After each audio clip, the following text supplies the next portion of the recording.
এখানে দেখুন নিচেরগুলোতে সিপিএম কম ছিল, যার কারণে ইনকামটা কম হয়েছে। 16 থেকে 19 তারিখের মধ্যে সিপিএমটা কি ছিল? কম ছিল, কিন্তু ইমপ্রেশন বেশি ছিল।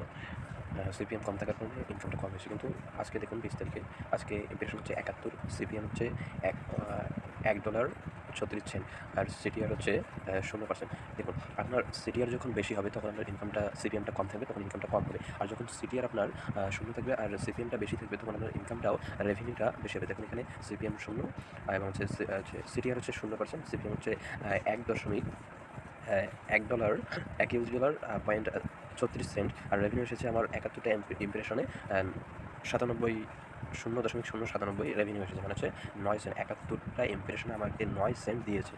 তো এই ট্রিক্স জানার জন্য অবশ্যই কমেন্ট করুন কীভাবে এটা আপনারা ইমপ্রেশন কম রেখে সিপিএম বেশি রেখে রেভিনিউটা বেশি করবেন।